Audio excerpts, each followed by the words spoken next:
అందరికీ నమస్తే. Welcome back to Sri Sai tutorial. ఈరోజు మనము రేఖాగణితము జామెట్రీకి సంబంధించినటువంటి ఒక ముఖ్యమైనటువంటి సిద్ధాంతము మరికొన్ని అంశాలను మనం డిస్కస్ చేసుకుందాం. డిస్కస్ చేసుకునే ముందు వీడియోని చూస్తున్న ప్రతి ఒక్కరు కూడా తప్పకుండా లైక్ చేసి మీ యొక్క సపోర్ట్ని మన ఛానల్కి అందించండి.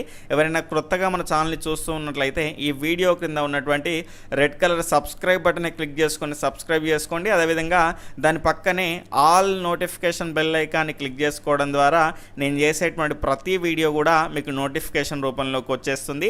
ఆల్రెడీ సబ్స్క్రైబ్ చేసుకున్నటువంటి వాళ్ళు కూడా పక్కనే ఉన్నటువంటి ఆల్ నోటిఫికేషన్ బెల్ ఐకాన్ని క్లిక్ చేసుకున్నారా లేదా ఒకసారి చెక్ చేసుకునే ప్రయత్నం చేయండి. ఇక మనం లేట్ చేయకుండా వీడియోలోకి వెళ్ళిపోదాం. ఇక్కడ మొదటి సిద్ధాంతాన్ని కనుక చూసుకుంటే, ఒక త్రిభుజంలో ఏదైనా భుజాన్ని పొడిగించగా ఏర్పడినటువంటి బాహ్య కోణం దాని అంతర అభిముఖ కోణాల మొత్తానికి సమానము అన్నాడు. ముందుగా మనం ఒక త్రిభుజాన్ని అయితే గీసుకుందాం. ఈ రకంగా ఒక త్రిభుజాన్ని మనం గీసుకున్నాం. ఇక్కడ చూసుకుంటే ఏబిసి అనేటువంటి త్రిభుజాన్ని మనం గీసేసుకున్నాం. తర్వాత ఇక్కడ ఇచ్చినటువంటి స్టేట్మెంట్ ప్రకారంగా చూసుకుంటే, ఒక త్రిభుజంలో ఏదైనా భుజాన్ని పొడిగించగా, ఇక్కడ నేనేం చేస్తున్నా అంటే బీసీ అనేటువంటి భుజాన్ని పొడిగించాను. ఇక్కడ ఈ రకంగా పొడిగించిన తర్వాత కనుక చూసుకుంటే ఇక్కడ మనకు ఒక కోణం అనేది ఏర్పడింది. ఇక్కడ చూసుకుంటే లోపల కూడా మనకు 3 కోణాలు అయితే ఉంటాయి. ఆ 3 కోణాలకు మనం నంబరింగ్ అయితే ఇచ్చేసుకుందాం. ఇక్కడ 1, ఇక్కడ 2, ఇక్కడ 3. ఇక్కడ మనకు భుజాన్ని పొడిగించగా ఏర్పడినటువంటి కోణాన్ని కనుక చూసుకుంటే 4. ఇక్కడ మనకు స్టేట్మెంట్ ప్రకారంగా ఒక త్రిభుజంలో ఏదైనా భుజాన్ని పొడిగించగా ఏర్పడినటువంటి బాహ్య కోణం దాని అంతర అభిముఖ కోణాల మొత్తానికి సమానము అన్నాడు. ఇక్కడ చూడండి, భుజాన్ని పొడిగించాం, ఈ రకంగా కోణం అనేది ఏర్పడ్డది, బాహ్య కోణం. ఇక్కడ దీనికి సంబంధించిందే కదా ఈ కోణం కూడా. దీనికి ఆపోజిట్గా ఉన్నటువంటి కోణాల మొత్తానికి అంతర అభిముఖ అంటే దీనికి ఆపోజిట్గా ఉన్నటువంటి అభిముఖంగా ఉన్నటువంటి కోణాల మొత్తానికి సమానం. అంటే ఇక్కడ చూసుకుంటే 4 అనేటువంటి కోణం వాల్యూ రావాలంటే, ఇక్కడ 4 యాంగిల్ వాల్యూ రావాలి అంటే ఇక్కడ మనకు లోపల ఉన్నటువంటి అంతరంగా ఉన్నటువంటి వాటికి అభిముఖంగా ఉన్నటువంటి కోణం 1, అదేవిధంగా కోణం 2కు సంబంధించినటువంటి వాల్యూలను మనం సమ్ చేస్తే దీనికి సంబంధించినటువంటి యాంగిల్ వాల్యూ అనేది వచ్చేస్తుంది. తర్వాత నెక్స్ట్ క్వశ్చన్లోకి వెళ్ళే ముందు వీడియోని చూస్తున్న ప్రతి ఒక్కరు కూడా తప్పకుండా లైక్ చేయండి. ఈ వీడియోకి ఒక 500 లైక్స్ అయితే టార్గెట్ ఇస్తున్నాను. ఇది కంప్లీట్ చేస్తే నాకు కూడా ప్రోత్సాహాన్ని అందించినట్టు ఉంటుంది కాబట్టి మరిన్ని మంచి వీడియోస్ మీ ముందుకు తీసుకురావడానికి అయితే అవకాశం ఉంటుంది. ఇక క్వశ్చన్లోకి వెళ్తే, త్రిభుజంలో ఒక కోణం 78 డిగ్రీలు మరియు మిగిలిన 2 కోణాల నిష్పత్తి 7:10 అయితే మిక్కిలి చిన్న కోణం ఎంత అని ప్రశ్న. ఇక్కడ చూసుకుంటే ఆల్రెడీ మనకు 3 కోణాల్లో ఒక కోణం అనేది ఇచ్చేసాడు. ఎంత? 78. అంటే త్రిభుజంలోని 3 కోణాల మొత్తం కనుక చూసుకుంటే 180 డిగ్రీలు ఉంటుంది. ఇందులో నుంచి ఇచ్చినటువంటి ఒక కోణాన్ని తీసేస్తే కనుక ఈ 78 డిగ్రీలని తీసేస్తే మనకు ఉన్నటువంటి డిగ్రీస్ కనుక చూసుకుంటే 102 డిగ్రీల కోణం అనేది మిగిలిపోతుంది. దీనికి సంబంధించినటువంటి నిష్పత్తి ఈ 7:10 నిష్పత్తి. అయితే ఇక్కడ చూడండి, ఆ మిగిలిన 2 కోణాల మొత్తం ఎంత? 102 డిగ్రీలు. ఇక్కడ దీనికి సంబంధించినటువంటి నిష్పత్తుల మొత్తం ఎంత? 10 + 7 కనుక చేసుకుంటే 17 వస్తుంది. 17 భాగాలు 102, 17 భాగాలు 102. అయితే 7 భాగాలు ఎంత, అదేవిధంగా 10 భాగాలు ఎంత అనేది మనకు ఆన్సర్ రావాలి. ఇక్కడ 17ని ఎంతతోటి మల్టిప్లై చేస్తే మనకు 102 వస్తుంది, 6 తోటి మల్టిప్లై చేస్తే 102 వస్తుంది. అదేవిధంగా 7ని 6తో మల్టిప్లై చేస్తే మనకు 7 × 6 = 42. అదేవిధంగా 10ని 6తో మల్టిప్లై చేస్తే 60 డిగ్రీలు అనేది వచ్చేస్తుంది. ఇక్కడ నాన్ మ్యాథ్స్ అభ్యర్థులు కానీ మ్యాథ్స్ అభ్యర్థులు కానీ ఒక్కోసారి మనకి టేబుల్స్లో ఇబ్బంది పడుతూ ఉంటారు కాబట్టి ఆల్రెడీ మీకు సింపుల్ టెక్నిక్ కూడా చెప్పాను. ఫర్ ఎగ్జాంపుల్ ఇప్పుడు 17 × 6 ఉంది. మీరు ఏం చేయండి అంటే దీన్ని 17 కాకుండా 7 అనుకోండి. 7 × 6 ఎంత? 42 వస్తుంది కదా. ఈ 6కు ఈ 4ని కలపండి. 6కి ఈ 4ని కలిపితే 10. ఈ మిగిలినటువంటి 2ని యాజ్ ఇట్ ఈస్గా యాడ్ చేసుకోండి. ఇంకో ఎగ్జాంపుల్ తీసుకుంటే మనకు 18 × 9 మనకు ఈ టేబులే రాదు అనుకుందాం, మనకు 10 ఎక్కాలు మాత్రమే వచ్చు అనుకుందాం. ఈ 8ని ఏమనుకోవాలి, 8 అనుకోవాలి. 8 9s 72. కాబట్టి ఈ 2ని ఇక్కడనే రాసేసుకోండి. 9కి 7 కలిపితే 16, కాబట్టి 162 అనేది ఇక్కడ 18 9s అనేది మనకు వచ్చేస్తుంది. ఈ రకంగా సింపుల్గా మీరు టేబుల్స్ అయితే గుర్తుపెట్టుకోవడానికి అవకాశం అయితే ఉంటుంది. మీరు ఎక్కువగా ప్రాక్టీస్ చేశారనుకోండి మైండ్లోనే మనకు చేయడానికి అవకాశం అయితే ఉంటుంది. ఇక్కడ క్యాలిక్యులేషన్ పార్ట్ దగ్గర కనుక చూసుకుంటే మనకు ఈ అంశాన్ని మాత్రమే కలపాలి, మనం రివర్స్లో చేస్తాం కాబట్టి ఆ ఒక్కదాన్ని మనం గుర్తుపెట్టుకోవాలి. అయితే ఈ లెక్కలోకి వస్తే కనుక మనకు అడిగి ఏంటి, మిక్కిలి చిన్న కోణం ఎంత అని ప్రశ్న అయితే అడిగాడు. ఒక కోణం 42, మరొక కోణము 60, ఇంకో కోణం ఎంత 78. ఇందులో మిక్కిలి చిన్న కోణం ఎంత అంటే 42 డిగ్రీలు. అలా కాకుండా మనం తొందరపడితే ఒక్కోసారి క్వశ్చన్ ట్రిక్కీగా ఇచ్చేటువంటి అవకాశం ఉంటుంది. మిగిలిన రెండు కోణాలలో మిగిలిన చిన్న కోణం ఎంత అని కూడా అడిగేటువంటి అవకాశం ఉంటుంది. ఆ రకంగా కూడా మనకు క్వశ్చన్స్ అనేటివి వస్తూ ఉంటాయి. కాబట్టి మ్యాథ్స్లో ఎప్పుడైనా కూడా ఆన్సర్ వచ్చిన తర్వాత మళ్ళీ ఒకసారి క్వశ్చన్ని చూసేసుకొని మనం బబ్లింగ్ అనేది చేయాల్సి ఉంటుంది. ఆ రకంగా చాలామంది తప్పులు చేస్తూ ఉంటారు కాబట్టి మీరు కూడా జాగ్రత్త పడేటువంటి ప్రయత్నం చేయండి. తర్వాత ప్రశ్న కనుక చూసుకుంటే త్రిభుజం ఏబీసీలో కోణం B = 90, కోణం C = 55, అందులో మిక్కిలి పెద్ద భుజం మరియు చిన్న కోణాలు వరుసగా ఎంత అని ప్రశ్న. ఇక్కడ మనం మ్యాప్ను అయితే గీసుకుందాం. ఇక్కడ చూసుకుంటే ఏబిసి అనేటువంటి మ్యాప్ను మనం గీసుకోవాల్సి ఉంటుంది. ఈ రకంగా గీసుకుంటే కనుక మనకు ఏబిసి అనేటువంటి మ్యాప్ను మనం గీసుకుందాం. బి వద్ద ఎంత 90 డిగ్రీలు ఉందని అక్కడ క్లియర్గా మనకు చెప్పడం జరిగింది. బి వద్ద 90 డిగ్రీలను తీసుకున్నాం. ఇక్కడ సి వద్ద కనుక చూసుకుంటే 55 డిగ్రీలని తీసుకున్నాం. ఇక్కడ మిగిలినటువంటి కోణం ఎంత మనకు 35 డిగ్రీలు ఉంటుంది. ఇక్కడ 35 + 55 మొత్తంగా మనకు 90 డిగ్రీలు, 90 + 90 180 డిగ్రీలు మనకు సరిపోయింది.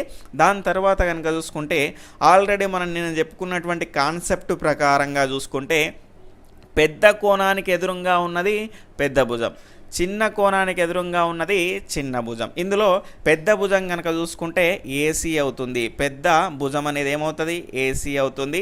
చిన్న భుజం ఏమవుతుంది, బీసీ అవుతుంది. అదేవిధంగా చిన్న కోణం కనుక చూసుకుంటే 35 డిగ్రీలు అవుతుంది. తర్వాత ప్రశ్న, త్రిభుజం ఏబీసీలో కోణం A = x + 15, కోణం B = x, కోణం C = 2x - 35 అయితే ఎక్స్ వాల్యూ ఎంత అని ప్రశ్న. కొంతమంది నాన్ మ్యాథ్స్ అభ్యర్థులు కూడా ఉంటారు కాబట్టి వారిని దృష్టిలో పెట్టుకొని కూడా ప్రశ్నలు మనం క్లియర్గా ఎక్స్ప్లెయిన్ చేసుకోవాల్సినటువంటి అవసరం ఉంటుంది. కాబట్టి ఎవరైనా మ్యాథ్స్కి సంబంధించినటువంటి బ్యాక్గ్రౌండ్ ఉన్నటువంటి వాళ్ళు వీడియో చూస్తే కొంత ఓపిక తెచ్చుకొని చూసేటువంటి ప్రయత్నం చేయండి. మీకు వచ్చినటువంటి అంశాలని స్కిప్ చేసేటువంటి ప్రయత్నం చేయండి.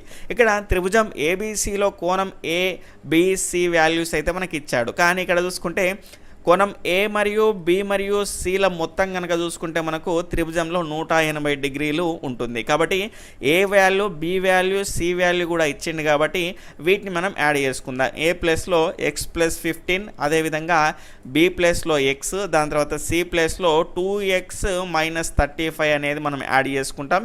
= 180 డిగ్రీలకు సమానం అవుతుంది. ఇక్కడ ఒక x, ఇక్కడ ఒక x, ఇక్కడ 2x, మొత్తంగా 4 ఎక్స్లు అయితే మనకి ఇక్కడ ఉన్నాయి. ఇక్కడ 15, దాని తర్వాత మనకు 35, అంటే 35కి ఏమో మైనస్ ఉంది, 15కి ఏమో ప్లస్ ఉంది. కాబట్టి రెండు డిఫరెంట్ సింబల్స్ అయితే ఉన్నాయి కాబట్టి తీసేయాలి. 35 నుంచి మనం 15 తీసామనుకోండి మనకి 20 అనేది వస్తుంది. పెద్దదానికి ఏది ఉంది, మైనస్ ఉంది కాబట్టి 4x - 20 అనేది మన యొక్క ఇక్కడ మిగిలినటువంటి అంశంగా మనం చెప్పుకోవచ్చు. = 180. ఇక్కడ ఈ -20 అటు పంపించేస్తే 4x = 200 అనేది వచ్చేస్తుంది. 4 1s 4 5s ఇక్కడ 20 అయిపోద్ది. పక్కన ఉన్నటువంటి 0ని యాడ్ చేసుకుంటే మనకి x వాల్యూ ఎంత వచ్చింది, 50 అనేది వచ్చింది. అలా కాకుండా చిన్న కోణం ఎంత అన్నా కూడా మనకు వచ్చేటువంటి ఆన్సర్ కూడా 15 అవుతుంది, ఎందుకంటే B = x కాబట్టి. తర్వాత చాలా ముఖ్యమైనటువంటి ప్రశ్న, రెండు కాన్సెప్ట్లను, చాలా ముఖ్యమైనటువంటి కాన్సెప్ట్లను మిళితం చేసుకొని ఇచ్చినటువంటి ప్రశ్నగా మనం చెప్పుకోవచ్చు. మనం దాన్ని క్లియర్గా సాల్వ్ చేసుకునే ప్రయత్నం చేద్దాం. ఏబీ ప్యారలల్ టు సిడి అయితే, ఏబీ సమాంతరం సిడి అయితే పటంలోని సమాచారం ఆధారంగా ఇక్కడ XY విలువల్ని కనుగొనుము అని ప్రశ్న. ఇక్కడ ఇచ్చినటువంటి పటాన్ని కనుక చూసుకుంటే ఈ రకంగా మనకు ఉంది.